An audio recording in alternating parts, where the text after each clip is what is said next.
Hi there.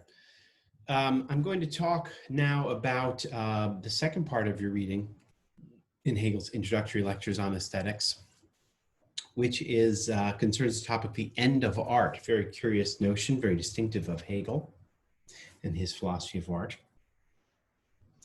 In the opening part of your reading here, as this seems to be a common rhetorical approach for him here, that he deals with prevailing opinions about, in this case, the purpose of art, which he will then critique or say why they're dissatisfactory.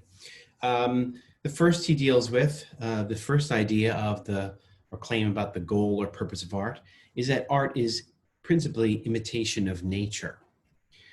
Hegel says that is not desirable because art always falls short of nature. It always falls short of the, quote, free production of nature. And it is not impressive. It is a mere conjuring trick in that case. Another common opinion of the purpose of art he deals with is that art is supposed to bring us into contact, art is supposed to bring into contact with our senses and feelings all that finds place in the mind of man. This on page 51. The purpose of art is to bring into contact with our senses and feelings all that finds place in the mind of man. Basically, the point being that art makes us feel. It stimulates our imagination. It makes us feel passions. In this account, he says that art completes the natural experience. It enables us to feel all that nature affords. On a side note, the first claim about the purpose of art, you probably will notice, seems to invoke Plato, who claimed that art entails mimesis. The second one here seems to be a prevalent notion during the Romantic period. I don't believe he's crediting this with Kant, because this doesn't sound like Kant, but perhaps he is. I'll check the footnotes. He seems to understand Kant pretty well. But this is a prevailing idea during the Romantic period, that art, the goal in the Romantic period, which is the late 1700s, early 1800s, captured by people like Rousseau and the author of Mary Shelley, Frankenstein. The idea of the Romantic period is that, humans are removed from nature. For Rousseau, we are removed from nature through technology and civilization. According to Mary Shelley, we are removed by science, which produces monstrosities like Frankenstein, like the creature of Frankenstein,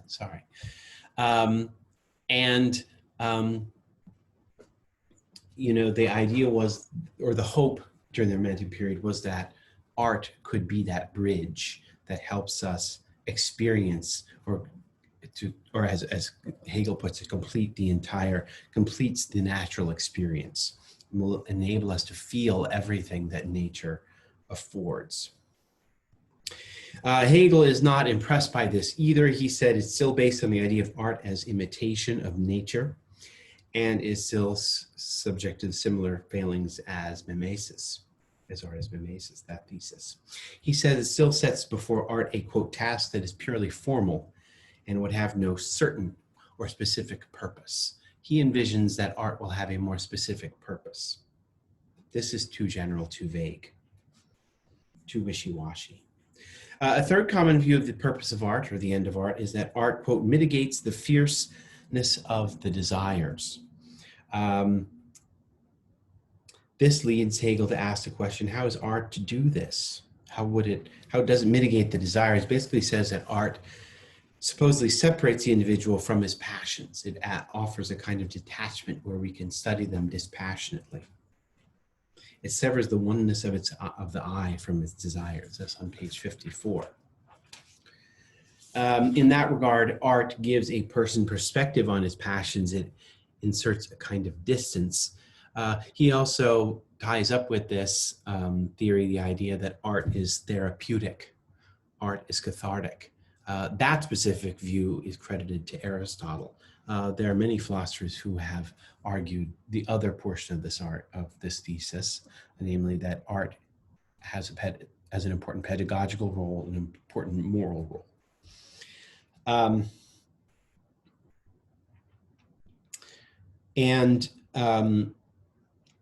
Actually, this is contrary to Plato. He says on page 55 that art purifies the passions, according to this idea. It makes them more easily tamed. That is exactly not what Plato thought, by the way. He thought it inflames the passions. And he is critical of this because he says that, again, art needs content. It has content. It is not a mere instrument. And this is summed up on page 57.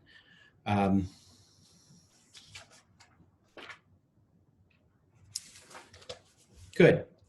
I'm going to move now to chapter 5, the division of the subject, which opens up with a concise summary of earlier conclusions. And basically, some requirements follow from what he said before. First of all, the content of artistic representation should be worthy of representation. Again, specific, but also worthy representation. Well, we'll see what that means.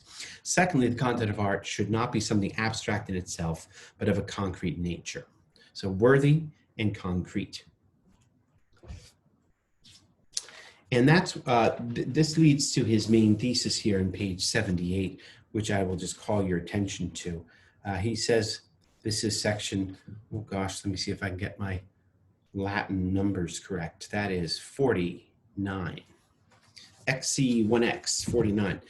But at the bottom of 78, but in as much as the task of art is to represent the idea in direct perception, in sensuous shape, and not in the form of thought or pure spirituality as such, and seeing that this work of representation has its value and dignity in the correspondence and unity of the two sides, i.e. the idea and its plastic embodiment, it follows that the level and excellency of art in attaining a realization adequate to its idea must depend on the grade of inwardness and unity with which the idea and the shape display themselves as fused into one. Let me pause there for a second. The shape, the form, the matter of an artistic work must be fused as seamlessly as possible, as harmoniously as possible with the idea in order to convey the idea. Because what's unique about art, again, is that the sensuous nature is used to convey the idea. Thus, he says, the higher truth is spiritual being that has attained a shape adequate to the conception of spirit. This is what furnishes the principles of vision for the science of art. For before the mind can attain the true notion of its absolute essence, it has to traverse a course of stages whose ground it is in the idea itself. And to this evolution of the content with which it supplies itself, there corresponds an evolution immediately connected therewith of the plastic forms of art under the shape of which the mind as artist presents itself to the consciousness of itself. Again, as we discussed in the previous lecture on Hegel, the goal of history, broadly speaking, according to Hegel, is that we come to greater self-consciousness. That spirit comes to greater self-consciousness, that spirit with a capital S, and that we are the process through which that becomes apparent. Early in history, the spirit is incipient in matter. It's inchoate, it's unclear. And according to Hegel, progress is the process by which that spirit becomes more evident, concrete to itself through our minds, through reason.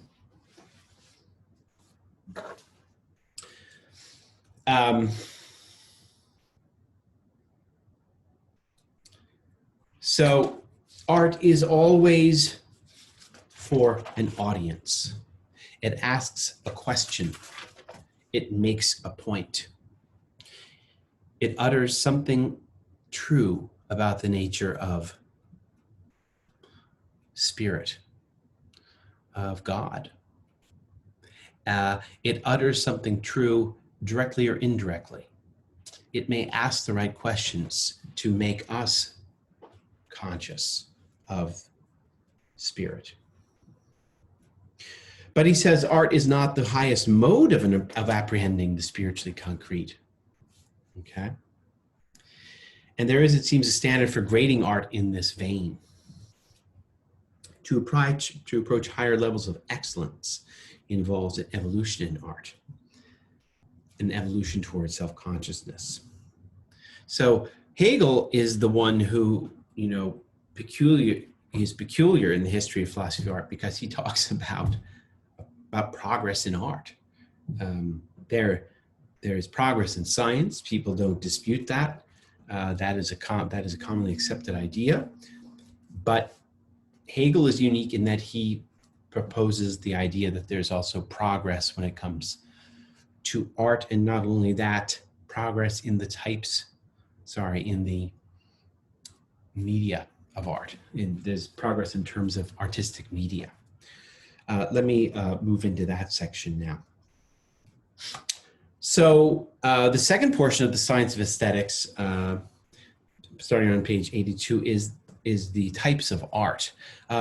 Hegel famously divides up this history, speaking of progress, he divides up the history of art into three periods: the symbolic, the classical, and the romantic. The symbolic art. This is the earliest phase, the earliest attempt at artistic expression when, quote, the idea gives rise to the beginning of art. That's a quote on page 82. Symbolic art is indeterminate. It does not yet possess that individuality which the idea demands. It's a search for concrete portrayal. What does he have in mind here? Well, I often think that an example might be the pyramids, or even earlier than that, Stonehenge. And why do I choose those two? Because we do not know, in the case of Stonehenge in particular, we do not know what that artwork means to convey or say or communicate. It's an utter mystery.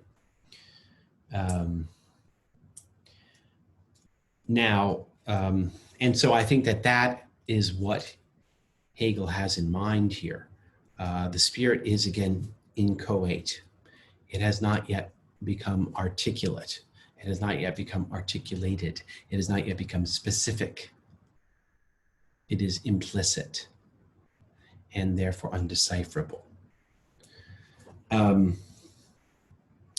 You might retort at this point that, well, we don't yet know what Stonehenge means, but archaeologists could discover this. And indeed, if he has the pyramids in mind, well, during his time, the archaeologists did not yet know what those pyramids meant. So it's easy to say that they are inchoate when you do not yet know what they mean. I think that is a compelling critique, which leads to a general problem I would have with Hegel, and a lot of people as well. I've come to appreciate him over the years, but what I always find a little bit dissatisfactory in Hegel is that, where is everything progressing to? It's progressing to his stage, he thought, in his country, at his point in history. And that is pretty parochial and prejudiced, of course. The idea, but it leads, you can hardly blame him. At least, the idea of progress in general is a very compelling philosophical idea. It is always controversial, but it is always worth considering and worth taking up. Any case, I just want to make that comment. That's a side point about Hegel. Maybe you share my dissatisfaction. But I think when you get to Danto, who is a Hegelian, you might see that there is something rather ingenious in Hegel that cannot, is hard to deny. But in any case, let me move on to the second type of art he recognizes here. So after symbolic period, there is the classical period. As the term suggests, Hegel has in mind Greco-Roman art, where he says that we come to see universals instantiated in material form. And the key example he gives is human form. The Greeks migrated from representations of gods to exaltation of ideal human form. He sees a transformation from something merely general and implicit in early works of art like Stonehenge to greater specificity and individuality in the remarkable sculptures of Greco-Roman culture. And they were expressing ideals in these impressive sculptures, ideals of beauty and honor. So this is mind embodied, according to Hegel, very important. Moving on to the third type of art, the Romantic period. I'm always a little bit unclear about what period this is. I don't know, does this encompass medieval art? He lived in a time period that we now call Romanticism.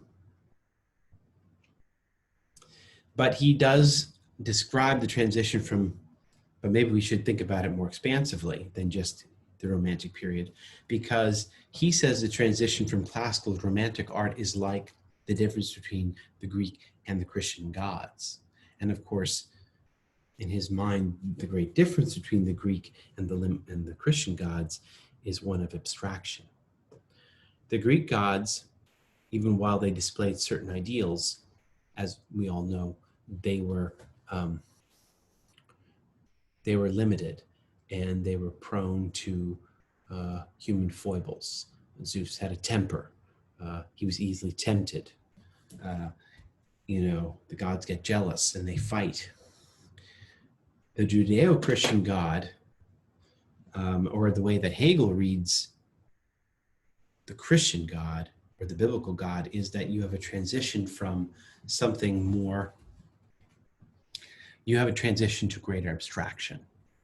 Let me put it this way. Think about, again, the comparison between the biblical God or the God in the Old Testament with the Greco-Roman gods.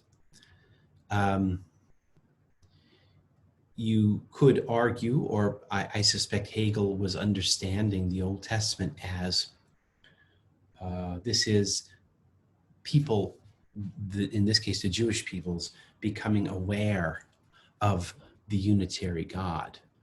There is a passage in Exodus where the author, reputedly Moses, makes reference to the Egyptian gods. Interestingly enough, there is an acknowledgement of other gods. Of course, what set the Jewish people apart is that they were the people of the one God, which was a wholly alien notion in the ancient Mediterranean. Everybody had a ton of gods and everybody respected each other's gods or worshiped each other's gods, except for the Jews who had a single God. And then ultimately the Jews take the next step, which is there is no other God but our God. And the early biblical God, has a temper. He is violent. He acts out in retribution. And he is still more predictable than the Greek gods, who are highly unpredictable. And Hegel understands a transformation in the Bible towards a God that is more rational and more loving, but also more abstract. What we get after the gods of the Romans in Christianity is we get the all-perfect being of the Middle Ages, which was a philosophical conundrum. How can God be omnipotent and omnibenevolent. This seems to be a contradiction which people like Augustine already in the 400s start, recognize as a big philosophical problem and set out to solve. So what Hegel appreciates is that the Christian God immediately is highly philosophical. But in bringing this back to art, the point is that we are moving from the individual and the particular to the abstract. He says on page 87 that Christianity retires from sensuousness into intellectual awareness. I don't believe he would have counted Catholicism in that description. Catholicism being highly materialistic with vestiges of paganism. He had in mind Protestantism.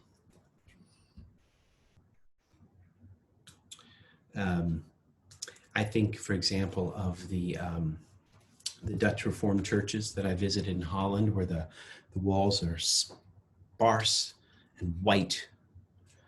Or better yet, I attended a Quaker high school, and we had to go to meeting for worship once a week in the meeting house. In the meeting house, there was nothing on the walls. There was nothing anywhere. In fact, you just closed your eyes. I myself am Catholic, and when you go to Catholic church, there's plenty of stuff to be distracted by on the walls. And then there's incense flying at you and holy water. So Christianity, for Hegel, properly evolves from a Catholic faith, which in turn evolved from polytheism, and it evolves towards a Protestant Christianity, which is abstract, introspective. Okay. The last part of your reading deals with the several arts, which is where he ranks the various arts. Oh, I just realized, should I give some examples of romantic art?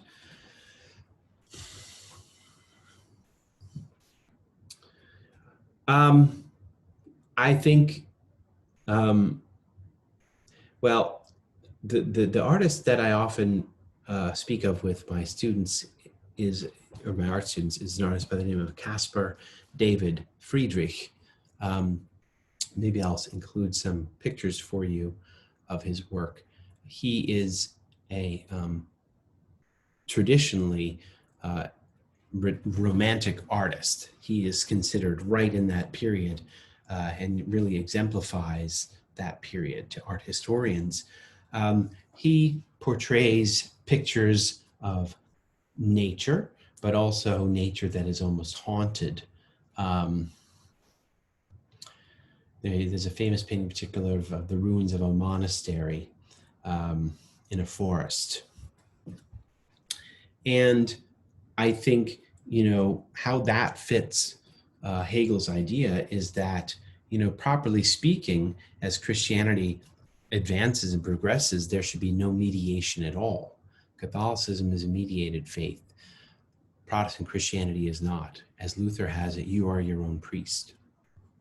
So this will involve also dispensing with the church itself until each one is free. That's how Hegel sees it, until we are each empowered to forge our own faith and morality. We require no more communal inspiration or priestly mediation.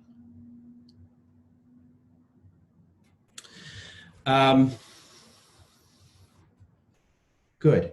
So back to the third part of your reading, which was about the several arts. This is where he talks about, we've been talking about an evolution through the periods of time, these different art periods, but there's also a ranking of the media of art, which corresponds loosely with these different periods. The bottom being architecture. Architecture is it does not yet realize the ideal in concrete spirituality. That's how he puts it. It organizes inorganic nature in relations of symmetry. As I would put it, architecture does not yet quite speak. It does not yet articulate. You might retort that some architecture does.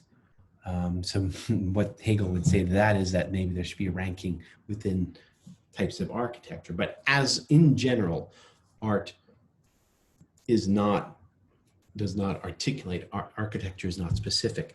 He describes it as a first step in rendering the physical world hospitable to mind. It's a conquest of matter.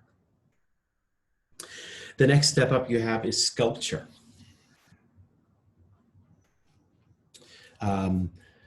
Again, there's greater specificity.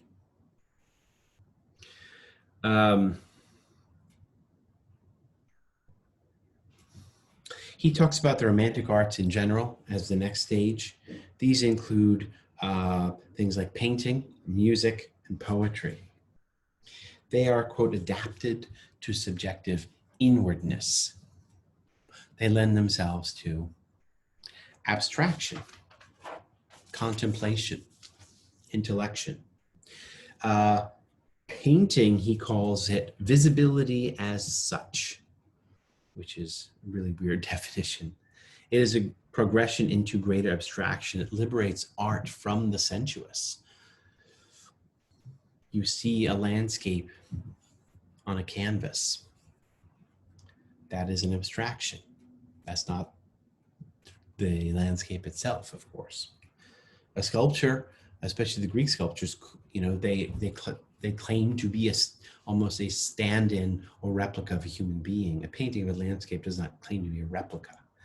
It is an expression of that landscape. Music, quote, liberates the ideal content from immersion in matter. It is a mental and intellectual exercise for the audience, that is. Poetry comes last, which suggests that this is the highest of the art forms because it is the most abstract. It's the most evolved. He said it is, and